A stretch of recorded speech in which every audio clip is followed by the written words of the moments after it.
من الشیطان الرجیم بسم اللہ الرحمن الرحیم ان الذین آمنوا والذین ہادوا والنصارى والصابئین۔ دیکھو اس کے اندر دو تین لفظ ہے، ٹھیک ہے، ایک ہے ہادو اور ایک ہے نصارہ، ایک ہے صابئین۔ ہادو یعنی جو لوگ یہودی ہو گئے، نصارہ جو نصارہ ہو گئے، صابئین جو صابئین ہو گئے، صابی ہو گئے، ٹھیک ہے جی۔ یہودی کس کو کہتے ہیں؟ میں کئی مرتبہ بتا چکا ہوں کہ حضرت موسیٰ علیہ السلام کو ماننے والی قوم کو یہودی کہا جاتا ہے، سمجھ آ رہی بات؟ نصارہ جو حضرت عیسیٰ علیہ السلام کو مانتے ہیں ان کو نصارہ کہا جاتا ہے۔ صابی کسے کہتے ہیں؟ صابی کہتے ہیں کہ ایک دین کو چھوڑ کر دوسرے دین کے اپنانے والے کو کیا کہا جاتا ہے؟ صابی کہا جاتا ہے۔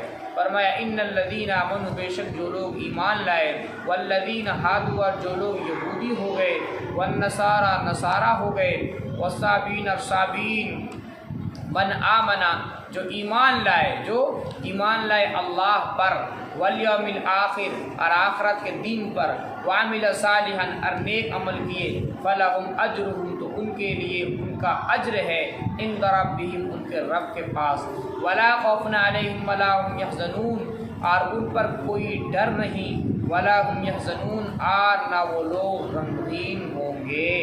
یعنی یہاں بتانے کا مطلب یہ ہے کہ جو نصارہ، یہودی، صابی چاہے کچھ بھی ہو لیکن مرنے سے پہلے وہ اللہ پر ایمان لے آئے، اللہ کے نبی علیہ السلام پر ایمان لے آئے، تو اللہ تبارک و تعالیٰ نے کہا کہ ان کے لیے ان کے رب کے پاس بہترین اجر ہے۔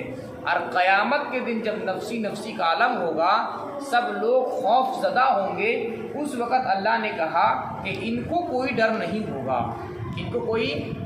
ہوگا، اور نہ یہ لوگ غمگین ہوں گے۔ کون لوگ؟ جو ایمان لائے اور نیک عمل کیے۔ فرمایا وَإِذْ أَخَذْنَا، آج جب ہم نے لیا تمہارے پختہ عہد کو، وَرَفَعْنَا اور ہم نے بلند کیا تمہارے اوپر کوہ تور کو، خذو پس پکڑو، ما آتیناکم اس کو جو ہم نے تم کو دیا مضبوطی کے ساتھ، وذکروا یاد کرو اس چیز کو جو اس میں ہے، یعنی جو کتاب ہم نے تم کو دی ہے۔ واقعہ یاد ہے نا کہ موسیٰ علیہ السلام جب آئے کتاب لے کر کے قوم کے پاس، تو قوم کیا کہنے لگے؟ ہم نہیں مانیں گے، یہاں تک کہ اللہ خود ہم سے کہہ دے کہ موسیٰ علیہ السلام اللہ کے نبی ہیں اور یہ جو کتاب لے کر جا رہے ہیں اس کو میں نے دیا ہے۔ سمجھ آ رہی بات؟ موسیٰ علیہ السلام نے ان کو لے کر چلے گئے، وہاں 70 آدمی گئے تھے، ایک غیب سے آواز آئی، ٹھیک ہے نا جی، اور غیب سے آواز آئی کہ دیکھو موسیٰ جو بھی کہتے ہیں وہ کیا ہے؟ سچ ہے، حق ہے، صحیح ہے، اور یہ جو کتاب لے کر آئے ہیں یہ میرے جانب سے۔ تو کیا کہنے لگے؟ پتہ نہیں یہ کوئی اور کہہ رہا ہوگا، ہم نہیں مانیں گے اس وقت تک جب تک ہم لوگ اللہ کو نہ دیکھیں۔ ہماری بات سمجھ میں؟ تو اللہ تبارک و تعالیٰ کی جانب سے ایک چیخ آئی، ایک بجلی کی کڑک آئی، جس کے نتیجے میں تمام کے تمام لوگ وہیں زمین پر پڑے کے پڑے رہ گئے، تمام کی جگر پھٹ گئے۔ موسیٰ علیہ السلام نے پھر اللہ سے دعا کر لی، یا اللہ اگر یہ معاملہ ہوا اور ہم اپنے قوم کے پاس لوٹ کر جائیں گے تو ہماری جو قوم ہے وہ کیا کہے گی؟ وہ یہ کہے کہ موسیٰ لے گیا اور ان کو مروا دیا، اسے ان کو زندہ کر دیا۔ بہرحال زندہ کر دیا گیا، تو اسی کو اللہ تبارک و تعالیٰ نے کہا کہ جو میں نے تم کو وہاں دیا کوہ طور پر، اس کا کرو مضبوطی کے ساتھ پکڑ لو، ٹھیک، وذکروا اور یاد کرو ان چیزوں کو ما فیہ جو اس میں، لعلکم تتقون تاکہ تم پرہیزگار بن جاؤ۔ ثم تولیتم من بعد ذلک، پھر تم پھر گئے اس کے بعد، اگر تم نے پھر گیا اس کے بعد، منہ موڑ لیا، عمل نہ کیا، تب کیا ہوتا ہے؟ کہتے ہیں فلولا فضل اللہ، بس اگر اللہ کا فضل نہ ہوتا تم پر، ورحمتہ اور اس کی رحمت، لکنتم من الخاسرین یقیناً تم ہو جاتے نقصان اٹھانے والوں میں سے۔ لیکن اللہ کی رحمت ہوئی تم پر، تم تو اس کے بعد کیا ہو گئے؟ پھر گئے تھے، ٹھیک ہے نا جی، تم کو کتابیں دی گئی، اللہ تبارک و تعالیٰ کی جانب سے آواز ہوئی، پھر کیا کیا تم نے؟ پھر گئے اور کہنے لگے یہاں تک ہم نہیں مانیں گے اللہ کو دیکھ نہ لے۔ لیکن اللہ کا فضل ہوا تم پر، اللہ کی رحمت ہوئی، ٹھیک، اگر نہ ہوتی اللہ کے فضل اور اس کی رحمت تو تم کیا ہو جاتے؟ نقصان اٹھانے والوں میں سے ہو جاتے ہیں۔ وَلَقَدْ عَلِمْتُمُ الَّذِينَ اعْتَدَوْا، اور یقیناً تمہیں معلوم ہے الَّذِينَ اعْتَدَوْا۔ دیکھو یہاں اللہ تبارک و تعالیٰ نے بنی اسرائیل کے ایک گناہ کا ذکر فرمایا ہے، اور اس گناہ پر اللہ کا جو پکڑ آیا تھا اس کا بھی ذکر فرمایا ہے۔ بنی اسرائیل میں ایک نبی گزرے ہیں، اس نبی کا نام تھا حضرت داؤد علیہ السلام۔ کیا نام تھا؟ حضرت داؤد علیہ السلام۔ اللہ تبارک و تعالیٰ نے حضرت داؤد علیہ السلام کے اوپر جو ایمان لانے والے قوم تھی ان سے کہا تھا کہ دیکھو تم لوگ سنیچر کے دن مچھلیوں کا شکار مت کرنا، سنیچر کے دن عبادت کا دن ہے۔ جس طرح سے دیکھو آج اللہ کے نبی پاک صلی اللہ تعالیٰ علیہ وسلم کی امت میں یہ جمعہ کے دن جو ہے خاص مانا جاتا ہے، اور جمعہ کے دن جو ہے گویا کہ ایک ہفتے کا تہوار، ہفتے کا عید کے طور پر منایا جاتا ہے، اس لیے لوگ اس دن غسل بھی کرتے ہیں، غسل کرنا سنت بھی ہے، اور جمعہ کے دن کی جو کیفیت ہوتی ہے ایک الگ سی ہوتی ہے، نہیں چہرے پر جو انسان کی جو خوشی ہوتی ہے، اور ایک الگ سے اندر سے جو ہے دل سے جو ہے انسان کو خوشی محسوس ہوتی ہے، اور لگتا ہے آج کیا جمعہ کا دن ہے، اور لگتا ہے کہ نہیں لگتا ہے۔ اسی طرح سے ان میں جو ہے وہ سنیچر کے دن کو اللہ تبارک و تعالیٰ نے بطور تہوار کے ان کو قرار دیا تھا کہ دیکھو سنیچر کے دن تم جو ہے زیادہ سے زیادہ تم کیا کرنا؟ عبادت کرنا۔ کیا کرنا؟ زیادہ سے زیادہ عبادت کرنا، اللہ کو یاد کرنا، اور مچھلیوں کا شکار تم اس دن کسی بھی صورت میں نہیں کرنا۔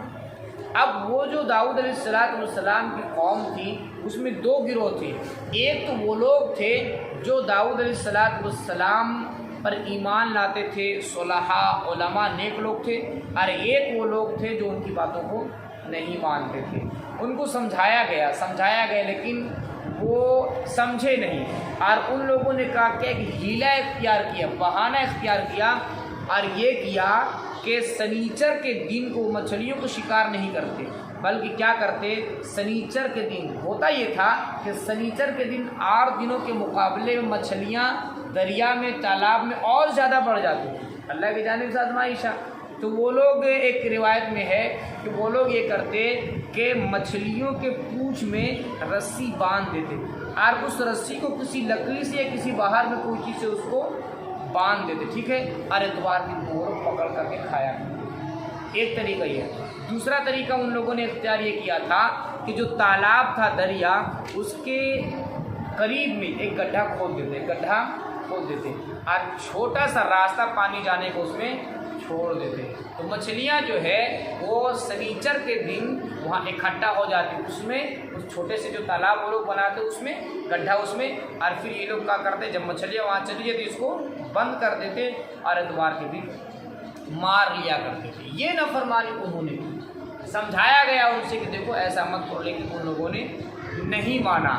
بالآخر ایک دن کی بات ہے کہ داؤد علیہ السلام ان کے درمیان ایک دیوار قائم کر دی تھی کہ جو نافرمان لوگ ہیں وہ ایک طرف نہیں، جو فرما بردار لوگ ہیں ایک طرف، اور ان لوگوں نے خود ان سے الگ ہو گیا۔ جب دیکھا کہ یہ لوگ نہیں مانتے ہیں تو جو نیک لوگ تھے، صلحاء تھے، متقی تھے، وہ ان سے کیا کریے؟ الگ ہو گئے کہ ہم جو ہے تمہارے ساتھ نہیں رہیں گے۔ آج بھی اگر کوئی گناہ آدمی کھلے عام کر رہا ہو اس کو سمجھاؤ بجھاؤ، اگر نہیں مانتا ہے تو اس کی صحبت اختیار مت کرو، سے الگ تھلگ ہو جاؤ۔ ایسے ہو گیا۔ ایک دن کی بات ہے، روزانہ وہ لوگ شور مچاتے تھے، ایک دن جب صبح ہوئی تو ادھر سے نیک لوگ جو صلحاء تھے وہ دیکھتے کیا ہیں ادھر سے کوئی آواز ہی نہیں آتی، ادھر سے کوئی آواز ہی نہیں آتی ہے، چپ چاپ، بالکل چپ چاپ ہیں۔ ان لوگوں نے سوچا آخر کیا ہو گیا ان لوگوں کو، آپ نظر کیوں نہیں آتے؟ تو یہ لوگ جھانک کر کے دیکھنے لگے تو دیکھتے کیا ہے، کوئی خنزیر بنا پڑا ہے، کوئی بندر بنا پڑا ہے، کوئی کچھ کا کچھ بنا پڑا ہے۔ سمجھ آ رہی بات؟ جب یہ لوگ گئے ان کے سامنے تو ان کے جو کچھ رشتہ دار بھی تھے آپس میں، تو جو آپس میں جو رشتہ دار تھے ان کے پاؤں میں لوٹنے لگے اور ان کی آنکھوں سے آنسو جاری ہو گئے۔ بالآخر جو ہے وہ لوگ اسی میں ہلاک و برباد ہو گئے، تباہ ہو گئے۔ تو دیکھو اللہ تبارک و تعالیٰ کا عذاب اتنا بھیانک ہوتا ہے۔ یہ بنی اسرائیل کا واقعہ ہے۔ اسی کو کہا وَلَقَدْ عَلِمْتُمُ الَّذِينَ، آج تمہیں معلوم ہے الَّذِينَ، ان لوگوں کا واقعہ، اعتدوا منکم، جو لوگ تم میں سے حد سے تجاوز کر گئے، فی السبت، سنیچر کے دن میں، فقلنا لہم، پس ہم نے ان سے کہا، کونوا قردۃ خاسئین، تم ہو جاؤ ذلیل بندر، کیا بن جاؤ؟ ذلیل بندر ہو جاؤ۔ فجعلناها، اللہ آگے کہتا ہے، سنو ادھر، اللہ آگے کہتا ہے یہ جو واقعہ ہوا نا ان کے ساتھ، یہ تو عبرت تھا ان لوگوں کے لیے بھی جو اس کے سامنے تھے، اور ان کے بعد جو آنے والے لوگ ہیں جو اس واقعہ کو پڑھیں گے، جو اس واقعے کو سنیں گے، ان کے لیے بھی اس میں عبرت ہے، ان کے لیے بھی اس میں عبرت ہے کہ کہیں ہو نہ ہو اللہ کی نافرمانی کی وجہ سے ہمارے ساتھ بھی یہ واقعہ پیش آیا۔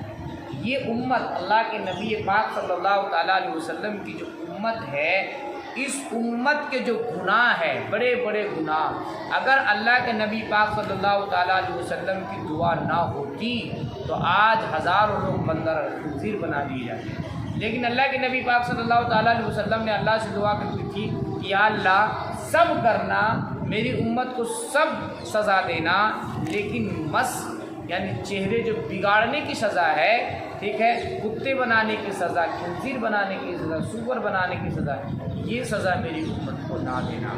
آ رہی بات سمجھ میں؟ تو اللہ کے نبی پاک صلی اللہ تعالیٰ علیہ وسلم کی دعاؤں کی برکت ہے کہ آج اتنے گناہ ہونے کے باوجود، کرنے کے باوجود بھی جو ہے انسان کی شکلیں بگاڑی نہیں جاتی۔ سمجھ آ رہی نا بات؟ اس میں ہمارا یا کسی اور کو کوئی کمال نہیں، سب اللہ کے نبی پاک صلی اللہ تعالیٰ علیہ وسلم کی دعاؤں کی برکت ہے۔ فرمایا فجعلناها، بس ہم نے اس واقعے کو نکال عبرت قرار دیا، لما، اس شخص کے لیے، بین یدیہا، جو اس کے سامنے ہے، وما خلفہا، اور جو اس کے پیچھے ہے، وموعظۃ للمتقین، اور ڈرنے والوں کے لیے کیا ہے؟ موعظۃ، نصیحت۔